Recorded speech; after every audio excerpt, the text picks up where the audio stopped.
నమస్కారం. నా పేరు డాక్టర్ షగుఫ్తా. నేను న్యాచురోపతి డాక్టర్‌ని. సో, ఈ మధ్య కాలంలో మోకాలు నొప్పులు చాలా వీడియోస్‌లో కామెంట్స్ కూడా చూసాను. మీకు మోకాలు నొప్పుల గురించి ఏమైనా రెమెడీస్ చెప్పండి మ్యామ్. అసలు మోకాలు నొప్పులు యంగ్‌స్టర్స్‌లోనే ఎందుకొస్తున్నాయి? ఎందుకంటే ఈ మధ్య కాలంలో క్లినిక్స్‌లో కూడా చూస్తున్నాం కదండీ. చాలా యంగ్ స్టేజ్‌లో కూడా మోకాలు నొప్పులంటే పెద్దవాళ్ళలో అది కూడా బోన్ డెన్సిటీ తగ్గి మేబీ కాల్షియం డెఫిషియన్సీ వల్ల గానీ, ఇలాంటి కండిషన్స్‌లో పెద్దవాళ్ళలో మోకాలు నొప్పులు వచ్చేవి కామన్. కానీ చిన్న వాళ్ళలో యంగ్‌స్టర్స్‌లో 30-40 ఇయర్స్ వాళ్ళలోనే ఒక ఆల్మోస్ట్ చాలా మంది మోకాలు నొప్పులని, బ్యాక్ పెయిన్ అని, నెక్ పెయిన్ అని సఫర్ అవుతున్నారు. అసలు ఈ పెయిన్స్ ఎందుకు వస్తున్నాయి? ఒకవేళ పెయిన్ వచ్చిందనుకోండి, మనం ఏం చేస్తాం? ఇమీడియట్‌గా పెయిన్ కిల్లర్ వేసుకుంటాం. పెయిన్ కిల్లర్ వేసుకుంటాం. ఒకవేళ పెయిన్ తగ్గలేదనుకోండి, ఒకవేళ ఎక్స్‌రే తీయించుకుంటాం. లేదు అంటే ఫిజియోథెరపీకి వెళ్తాం. ఇవి కాదు మెయిన్ రీజన్. ఏదైనా పెయిన్ వచ్చిందనుకోండి, ఫస్ట్ మనం చేయించుకోవాల్సిన టెస్ట్‌లో కాల్షియం ఎంతుంది మన బాడీలో, హిమోగ్లోబిన్ ఎంతుంది, అండ్ స్పెషల్లీ విటమిన్ బి12, డి విటమిన్ ఎంతుంది. నేను ఏ కైండ్ ఆఫ్ పెయిన్ అని మన క్లినిక్ వచ్చినా కూడా నేను ఫస్ట్ ఒకటే చెప్తాను, బి12 డి విటమిన్ టెస్ట్, కాల్షియం చేయించుకోనండి. ఒకవేళ అవి తక్కువ ఉంటే ఫస్ట్ ఆహార రూపంలో మనం కరెక్ట్ చేసుకోవాలండి. సో ఎప్పుడైనా మోకాలు నొప్పులు కనుక స్టార్టింగ్లో మనకి ఫస్ట్ ఇమీడియట్గా సివియర్ పెయిన్స్ అయితే రావు. సో ఫస్ట్ స్టార్టింగ్లో ఎలా వస్తాయి? మనం టక్ టక్ సౌండ్లతో స్టార్ట్ అయ్యి కొద్దిగా డిస్కంఫర్ట్నెస్ నడుస్తున్నప్పుడు, కొద్దిగా ఏదో కాలెత్తి మనం వేస్తున్నప్పుడు ఏదో పట్టేసినట్టు అలాంటి పెయిన్స్ని కాస్త మనం నెగ్లెక్ట్ చేస్తే అది కాస్త సివియర్ పెయిన్స్ కింద కన్వర్ట్ అవుతాయి. సో ఇప్పుడు మనం ఏదైనా పెయిన్స్ టక్ టక్ సౌండ్ రావడం కానీ, కూర్చుంటున్నప్పుడు నిలబడుతున్నప్పుడు తిమ్మిర్లు రావడం కానీ, ఇలాంటి కండిషన్స్ వచ్చినప్పుడు కంపల్సరీ విటమిన్ బి12, డి విటమిన్, ఐరన్ టెస్ట్లు చేయించుకోండి. అండ్ స్పెషల్లీ రక్తహీనతలో iron test compulsory, and calcium test కూడా ఇంపార్టెంట్. సో ఈ టెస్ట్లలో మనకు ఒకవేళ ఐరన్ తగ్గింది అనుకోండి, మనం ఏం చేస్తాం? ఐరన్ తగ్గితే రాగి జావ తీసుకుంటాము, పంకిన్, వాటర్ మిలన్, సన్ఫ్లవర్స్ తీసుకుంటాము. సో మనం రాగి జావలో ఈ సీడ్స్ అన్ని పౌడర్ ఫామ్లో చేసుకొని, ఈ పౌడర్ని మనం రాగి జావలో తీసుకొని కొద్దిగా బెల్లం వేసుకొని తీసుకుంటాం. సో మోర్ దెన్ కాల్షియం, ఐరన్ని మనం కవర్ చేసేది ఈ సీడ్స్లో అండ్ రాగిలో, బెల్లంలో. ఇలాగ మనం ఇలా కొన్ని సప్లిమెంట్స్ని ఆహార రూపంలో మనం బ్యాలెన్స్ చేయగలిగితే మాత్రం విత్ ఇన్ స్పాన్ ఆఫ్ డేస్లో మనకి పెయిన్స్ పోతాయి. మళ్ళీ మనకి ఈవెన్ ఫ్యూచర్లో కూడా మనకి పెయిన్స్ రావు. అండ్ బి12, డి విటమిన్ డెఫిషియన్సీస్ కూడా చాలా కామన్ అయిపోయాయి ఈ మధ్య. ఏ జ్వరం వచ్చినా మన హాస్పిటల్కి వెళ్తే ఫస్ట్ బి12 టెస్ట్ చేస్తారు. లేదు అంటే న్యూరోకైన్ ఇంజెక్షన్స్ వేసేస్తాం. లేదు అంటే న్యూరోకైన్ టాబ్లెట్స్ ఇస్తుంటారు. కాబట్టి ఎప్పుడైనా సరే ఫస్ట్ డెఫిషియన్సీస్ని మనం డయాగ్నోస్ చేసుకోవాలి. సో ఆహారంలో బలమైన ఆహారం తీసుకుంటున్నామా లేదా, ఎందుకు మనకి చిన్న ఏజ్లోనే మోకాలు నొప్పులు వస్తున్నాయనే పద్ధతి ఫస్ట్ గమనించాలి. సో ఏమైనా మనం కూర్చున్నాము, ఒకటే చోట కూర్చొని 2-3 గంటలు అలా నిలబడకుండా, అలా మొబిలిటీ లేకుండా కూర్చోవడం వల్ల కూడా అప్పుడప్పుడు పట్టేస్తూ ఉంటాయి. సో తిమ్మిరి పట్టేస్తూ ఉంటారు. సో ఇది కూడా మేబీ బికాస్ ఆఫ్ మొబిలిటీస్ లేకపోవడం వల్ల. సో నేనేమంటాను అంటే, వయసు తక్కువ ఉన్నప్పుడు నొప్పులు వస్తే మనం ఫస్ట్ గాబరా పడిపోయి అయ్యయ్యో నాకు అప్పుడే మోకాలు నొప్పులు వచ్చేసాయి అని టెన్షన్, స్ట్రెస్ తీసుకొనే ఈ బీపీలు, షుగర్లు కూడా వస్తున్నాయి అంటున్నాను. సో మోకాలు నొప్పులు కనుక వస్తే ఎవరికైనా మాత్రం బెస్ట్ రెమెడీ అండ్ ఫుడ్ హ్యాబిట్స్లో ఎలాంటివి తీసుకోవాలి, ఏమేమి జాగ్రత్తలు తీసుకోవడం వల్ల ఈ మోకాలు నొప్పులు విత్ ఇన్ 1 వీక్లో మనం తగ్గించుకోవచ్చు అనే దాన్ని మనం క్లియర్గా చెప్దాం. సో ఇప్పుడు మనం మోకాలు నొప్పి వచ్చింది అనుకోండి, నేనేమంటాను, ఒకవేళ ఆవు పాలు దొరుకుతాయి, మంచిగా ఆవు పాలు తెప్పించుకొని, సో మనం ఏం చేస్తాను, కొన్ని మనం పూల్ మఖానా అంటారు కదా, నేను చెప్పాను బి12 కానీ, డి విటమిన్ డెఫిషియన్సీ కానీ, ఐరన్ డెఫిషియన్సీ కానీ, కాల్షియం డెఫిషియన్సీ కానీ, ఈ ఏ డెఫిషియన్సీస్ అయినా సరే ఇప్పుడు మనం చెప్పే నట్స్ని కంప్లీట్గా న్యూట్రిషన్ని ప్రాపర్ చేస్తాయి అనమాట. సో కొద్దిగా పూల్ మఖానా అంటారు కదా, ఆ మఖానా ఒక 50 గ్రాములు తెచ్చుకోండి. కొన్ని పంకిన్ సీడ్స్ 50 గ్రాములు, వాటర్ మిలన్ సీడ్స్ 50 గ్రాములు, సన్ఫ్లవర్ సీడ్స్ 50 గ్రాములు, తెల్ల నువ్వులు కానీ, నల్ల నువ్వులు కానీ ఒక 50 గ్రాములు, రాజగిరి సీడ్స్ అంటారు, తోటకూర విత్తనాలు, ఇందులో కూడా మంచి ఐరన్ ఉంటుందండి, మంచి ప్రోటీన్ కంటెంట్ కలిగి ఉంటాయి. వీటన్నిటిని జస్ట్ కొద్ది ఘీ వేసుకొని వేపేసుకొని పౌడర్ చేసేసుకోండి. ఆ పౌడర్ని మనము ఎలాగో టీ కాఫీలు బంద్ చేయమంటానండి. ప్రతి ఒక్కరికి స్పెషల్లీ గ్యాస్ట్రిక్ ప్రాబ్లం ఉండే వాళ్ళలో కానీ, వీళ్ళకి టీ అడిక్షన్స్ కూడా ఎక్కువైపోవడం వల్ల కూడా చాలా మందికి నర్వస్ వీక్నెస్లు వచ్చే ఛాన్సెస్ ఉంటాయి. కాబట్టి మంచిగా ఆవు పాలు దొరికితే ఆవు పాలు, ఒకవేళ పాలు ఎలర్జీస్ ఉంటాయి కొంతమందికి, అలాంటప్పుడు 4-5 ఆల్మండ్స్ పొద్దున్న నానబెట్టేసుకొని దాని స్కిన్ తీసేసి ఒక గ్లాస్ నీళ్ళు వేసి మిక్సీ పట్టేస్తే ఆ పాలు వస్తాయి, ఆల్మండ్ మిల్క్. ఆ ఆల్మండ్ మిల్క్లో మనం పూల్ మఖానాతో పాటు pumpkin, water melon, sunflower seeds, తెల్ల నువ్వులు, రాజగీరా సీడ్స్ని పౌడర్ చేసి పెట్టున్నాం కదా, ఆ పౌడర్ని మనం ఈ ఆల్మండ్ మిల్క్లో కానీ ఆవు పాలలో కలుపుకొని డైలీ ఒక పూట తాగండి. బ్రహ్మాండమైన రిజల్ట్స్ అండి. నేను యంగ్స్టర్స్లో కానీ, ఈవెన్ చిన్న చిన్న పిల్లల్లో కూడా ఏదైనా గాయం అయింది అనుకోండి, రికవరీ అవ్వడానికి చాలా టైం పడుతుంది. ఎందుకంటే ఇమ్యూనిటీ తక్కువ ఉంటుంది, పిల్లలు జంక్ ఫుడ్స్ ఎక్కువ తింటున్నారు, డెఫిషియన్సీస్ చాలా ఎక్కువ అవుతున్నాయి పిల్లల్లో.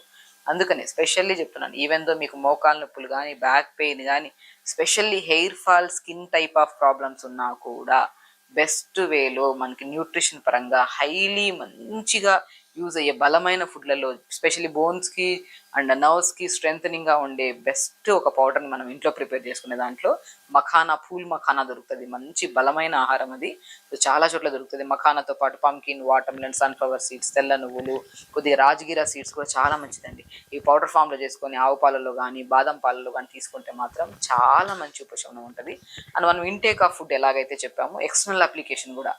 సో చాలా వరకు మా దగ్గర ఫిజియోథెరపీకి వచ్చారనుకో, నేను ఏమంటుంటానంటే సో 1 to 2 డేస్ చేయించుకుంటారు ఫిజియోథెరపీ, మ్యాక్సిమం 4 to 5 డేస్ చేయించుకున్న రోజులంత వరకు బాగానే ఉంటుంది. మళ్ళీ కొన్ని రోజుల తర్వాత మళ్ళీ అలాగా వర్క్ స్ట్రెస్, మళ్ళీ మొబిలిటీ లేకుండా మళ్ళీ కొన్ని రోజుల్లో పెయిన్ వచ్చేస్తుంది, మళ్ళీ ఫిజియోథెరపీ. అలా కాకుండా బెస్ట్ వేలో మీకు ఇమీడియట్గా పెయిన్ వచ్చిన వెంటనే ఒక మంచి రెమెడీ, సో చాలా యూస్ఫుల్ రెమెడీ ఏంటంటే క్యాబేజ్ ఉంటుంది కదా, ఆ క్యాబేజ్ని 2 to 3 లేయర్స్ క్యాబేజ్ని తీసి మంచిగా గోరువెచ్చని వాటర్లో మన ఈ క్యాబేజ్ని వేసేసి ఒక 2 to 3 మినిట్స్ గోరువెచ్చగా వేడి చేయండి. క్యాబేజ్ని వేసాక నీళ్ళలో ఆ తీసిన క్యాబేజ్ని కొద్దిగా నువ్వుల నూనె, మంచిగా గోరువెచ్చని క్యాబేజ్ని తీసుకొని నువ్వుల నూనె మంచిగా కలిపి ఆ నువ్వుల నూనె మంచిగా క్యాబేజ్కి మంచిగా పట్టించి, దాని తర్వాత జాజికాయ, పురాతన కాలంలో జాజికాయని మనకి ఎక్కడన్నా పెయిన్ వచ్చిందనుకోండి, ఆ జాజికాయ పౌడర్లో నువ్వుల నూనె కలిపేసి రాసేవాళ్ళు, మంచిగా పెయిన్ చాలా రిలీఫ్ ఉండేది. బట్ మోకాల నొప్పులకి బెస్టెస్ట్ పురాతన కాలమైన రెమెడీయే. బట్ అల్టిమేట్గా మన నర్వ్స్ని స్ట్రెంగ్త్ చేసి అండ్ హీట్ జనరేట్ చేసి మనకి ఇమీడియట్ బ్లడ్ సప్లైని ఇంక్రీజ్ చేసి కూడా పెయిన్ తగ్గించే బెస్ట్ రెమెడీల్లో జాజికాయ చాలా ఎఫెక్టివ్గా ఉంటుంది. కాబట్టి క్యాబేజ్ తీసుకొని కొద్దిగా నువ్వుల నూనె మనం రాసి దాంట్లో కొద్దిగా జాజికాయ పౌడర్, కొద్దిగా పసుపు వేసి మన గోరువెచ్చని క్యాబేజ్ని మోకాల మీద కట్టి మనం ఇలా పెట్టి ఒక ప్యాక్ లాగా మన డ్రై క్లాత్ని కట్టేసుకొని ఒక 1 to 1.5 hours మ్యాక్సిమం టైం ఉంటే 1 hour ఉంచుకోవచ్చు, లేదంటే హాఫ్ అన్ అవర్ అయినా సరిపోతుంది. అలా ఉంచి 10-15 మనం ఒక మంచిగా ఆ గోరువెచ్చగా ఉన్నంత వరకు ఉంటుంది, దాని తర్వాత చల్లగా అయిపోతుంది. అయినా కూడా అలా ఉంచి ఒక హాఫ్ అన్ అవర్ కానీ 1 hour టైం ఉంటే మీకు ప్రశాంతంగా అలా పెట్టుకొని అలా తీసిన తర్వాత చాలా రిలీఫ్ ఉంటుంది. ఇది మనం ఈవినింగ్ టైమ్స్లో పడుకోవడానికి, ఈవినింగ్ టైమ్స్ కానీ లేదా పడుకునే ముందైనా సరే చేసుకున్నారనుకోండి, సో అలా ఉంచుకున్నా పర్లేదు, లేదంటే 1 hour తర్వాత తీసేసాను అని పర్లేదు, చాలా రిలీఫ్ ఉంటుంది. చాలా మంచి ఒక మసాజ్ కానీ లేదంటే ఏదైనా నర్వ్ మనము కంప్రెషన్స్ చేయించుకుంటున్నప్పుడు ఎంత రిలీఫ్ ఉంటుందో దానికంటే చాలా మంచి రిలీఫ్ ఉంటుంది. సో ఇలా చేసుకొని ఇంకా ఇంకా మంచి రెమెడీ ఏంటంటే అవిసె విత్తనాలు ఉంటాయి కదా, మనం అవిసె విత్తనాలు తీసుకుంటే ఎంత జాయింట్ పెయిన్స్ తగ్గుతాయి, బోన్ పెయిన్స్ తగ్గుతాయని తెలుసు. అవిసె విత్తనాల పౌడర్ని ఒక గ్లాస్ నీళ్ళల్లో 1 స్పూన్ పౌడర్ వేసి బాగా కలిపి దాన్ని ఐస్ ట్రేలో వేసేసుకోండి. ఆ ఐస్ క్యూబ్ని తీసుకొని ఎక్కడైతే పెయిన్ ఉందో, మనకి బ్యాక్ పెయిన్ కానీ నెక్ పెయిన్ కానీ ఎనీ కైండ్ ఆఫ్ పెయిన్, ఆ ఐస్ క్యూబ్ని తీసుకొని మంచిగా పెయిన్ ఉన్న చోట్ల సరౌండింగ్లో మంచిగా మసాజ్ చేసుకుంటే ఆ జిగురుగా ఉంటుంది ఐస్ అంతా. ఆ జిగురుని కూడా మంచిగా అలా మనం జస్ట్ ఎక్కువ ప్రెజర్ ఇచ్చి కూడా కాకుండా లైట్గా మంచిగా అప్లై చేసుకున్నట్టు మసాజ్ చేసుకున్న తర్వాత గోరువెచ్చని క్లాత్ తీసుకొని ఆ జిగురు అంతా తుడిచేసేయండి. సో బెస్ట్ రెమెడీల్లో 2 రెమెడీలు. మార్నింగ్ టైమ్స్లో అవిసె విత్తనాల పౌడర్తో చేసిన ఐస్ క్యూబ్ని మంచిగా మోకాల పై భాగంలో కింద భాగంలో రాసుకొని, ఈవినింగ్ టైమ్స్లో గోరువెచ్చని క్యాబేజ్లో జాజికాయ, పసుపు, కొద్దిగా నువ్వుల నూనె వేసేసుకొని రాసుకొని మనం అప్లై చేసుకొని ప్యాక్ లాగా కట్టుకుంటే మాత్రం ఎంతటి క్రానిక్ పెయిన్స్ అయినా సరే పెద్దవాళ్ళలో. సో చాలామంది కాల్స్ చేస్తుంటారు, మాకు మెసేజ్ చేస్తుంటారు, మ్యామ్ సివియర్ పెయిన్ ఉంది, సో ఏం చేయాలో అర్థం కావట్లేదు, పెయిన్ కిల్లర్స్ వేసుకుంటే చాలా ఇబ్బంది పడుతున్నాను, గ్యాసెస్ ఫామ్ అవుతున్నాయి, ఏదైనా బెస్ట్ రెమెడీ చెప్పమని చాలామంది అంటుంటారు. ఈవెన్ నేను ప్రీవియస్ వీడియోలో క్యాబేజ్ ప్యాక్ కూడా ఎలా వేయాలనేది కూడా నేను చూపించాను. బట్ బెస్ట్ వే ఇంతేనండి, క్యాబేజ్ని నీళ్ళలో వేసి ఆ మరిగించిన దాంట్లో కొద్దిగా ఇవన్నీ కలిపేసుకొని మంచి ప్యాక్ పెట్టేసుకుంటే చాలా మంచిది. అండ్ మోస్ట్ ఇంపార్టెంట్, మనం ఎంత ఎక్స్టర్నల్ అప్లికేషన్ చేసుకున్నా కూడా రిలీఫ్ మంచిగా ఉంటుంది, బట్ ఇంటర్నల్గా బలమైన ఆహారం తీసుకోవడం వల్ల కూడా చాలా చాలా ఇంపాక్ట్ ఉంటుంది మళ్ళీ ఫ్యూచర్లో మనకి పెయిన్ రాకుండా. కాబట్టి ఆవు పాలల్లో కానీ బాదం మిల్క్లో కానీ మనం మంచిగా ఈ పౌడర్, మనం చెప్పిన పౌడర్ని పౌడర్ ఫామ్లో చేసేసుకొని కొద్దిగా గోరువెచ్చగా వేడి చేసి ఆ పౌడర్ని మనం ప్రతిరోజు తీసుకోండి, చాలా మంచి ఉపశమనం. అండ్ స్పెషల్లీ మార్నింగ్ లేచిన తర్వాత, ఎందుకంటే చాలామందిలో ఒక 70% మోకాలు నొప్పులు రావడానికి ఊబకాయం కూడా కారణం, ఒబైసిటీ, వెయిట్ పుట్ ఆన్ అయిపోవడం వల్ల కూడా. సో వెయిట్ మెయింటెనెన్స్ కూడా చాలా ఇంపార్టెంట్. చాలామంది ఏంటంటే ఒకవేళ థైరాయిడ్ ఉన్నా, ఇర్రెగ్యులర్ పీరియడ్స్ ఉన్నా, సో ఇలాంటి ఇష్యూస్ ఉన్నా, లేదంటే మెనోపాజ్ స్టేజ్లో కానీ ఆడవాళ్ళలో ప్రత్యేకంగా, సో ఎక్కువగా ఇలాంటి వాళ్ళు ఎంత ప్రయత్నం చేసినా కూడా వెయిట్ లాస్ అవుతూ ఉండరు. వీళ్ళకి కూడా బెస్ట్ వే ఏంటంటే మార్నింగ్ లేచిన వెంటనే, ఎందుకంటే ఈ జావ కానీ, ఇప్పుడు మార్నింగ్ నేను ఇప్పుడు చెప్పే జావ మోకాలు నొప్పులు తగ్గడానికి, అట్ ద సేమ్ టైం న్యూట్రిషన్ని బ్యాలెన్స్ చేయడానికి అండ్ వెయిట్ లాస్ కూడా చాలా యూజ్ అవుతుంది.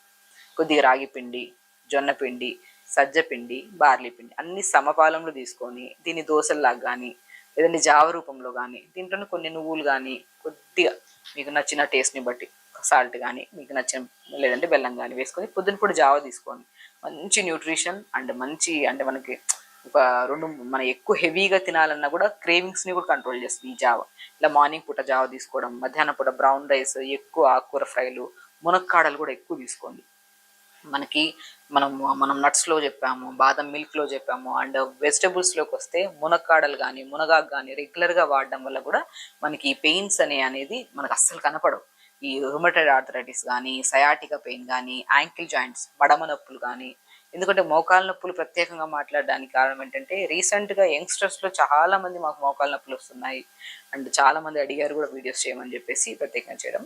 బట్ ఓన్లీ మోకాలు నొప్పులే కాకుండా any kind of joint pains మనకు వచ్చినప్పుడు మనకు ఆకుకూరల్లో స్పెషల్లీ మునగాకు రసం చేసుకొని తాగడం కానీ, లేదంటే మునగాకు రసం లాగా చేసుకొని మనం కర్రీస్లో మనం రైస్లో ఎలా రసం చేసుకొని తింటాం అలా తీసుకోవడం కానీ, మునక్కాడల్ని మంచిగా బుడకబెట్టి దాన్ని క్రష్ చేసి ఆ పల్ప్ అంతా తీసి దాన్ని చపాతీ పిండిలో కలుపుకొని చపాతీ చేసుకోవడం కానీ, ఇది ఏదో రకంగా చిన్నప్పటి నుంచి పిల్లలు పెట్టడం స్టార్ట్ చేస్తే మాత్రం ఎప్పటికీ జాయింట్ పెయిన్స్ రావు, ఎలాంటి కైండ్ ఆఫ్ ఇష్యూస్ రావు మనకి. సో కాబట్టి మార్నింగ్ లేచాక అట్లీస్ట్ ఒక 15 to 20 minutes, పెద్దవాళ్ళు అయితే చేయలేకపోతున్నానంటే బెడ్ మీద ఒక పిల్లో వేసుకొని మనం మోకాల కిందన జస్ట్ స్ట్రెచెస్ చేయడం, కాలు ముందుకి వెనక్కి ఊపడం, అలా స్ట్రెచెస్ చేసుకొని సింపుల్ ఫిజికల్ యాక్టివిటీ చేసుకొని అలాగే తదేకంగా కూర్చోకుండా కొద్దిగా ముందుకు వెనక్కి వాకింగ్ చేస్తూ ఉంటే చిన్న చిన్న మూమెంట్స్, మరీ ఎక్కువ కాకుండా, సివియర్ పెయిన్స్ ఉండేవాళ్ళు అలా చేసుకుంటుంటే ఆ మొబిలిటీ లేకపోవడం వల్ల కూడా ఈ సివియారిటీ ఆఫ్ పెయిన్స్ ఎక్కువ అవుతున్నాయి. కాబట్టి చెప్పిన ప్రతి రెమెడీ హెల్దీగా చేయండి.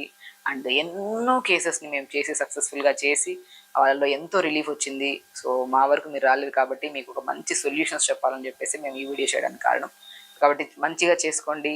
అండ్ మోకాలు నొప్పులే కాకుండా ఎనీ కైండ్ ఆఫ్ పెయిన్స్ కానీ, B12 డి విటమిన్ డెఫిషియన్సీని కూడా మనం సంపూర్ణంగా ఆహార రూపంలో తీసుకుంటూ అండ్ చిన్న చిన్న రెమెడీస్ ఇలా ఫాలో అవ్వడం వల్ల మనకి పెయిన్సే కాకుండా యాక్టివ్ లైఫ్ స్టైల్ ఉంటుంది, హెల్దీగా ఉంటాం, ఎలాంటి హెయిర్ ఫాల్స్, ఈవెన్ ఫేస్ మీద కూడా ఎలాంటి మచ్చలు లేకుండా మనం హెల్దీగా మెయింటైన్ చేసుకోవచ్చు.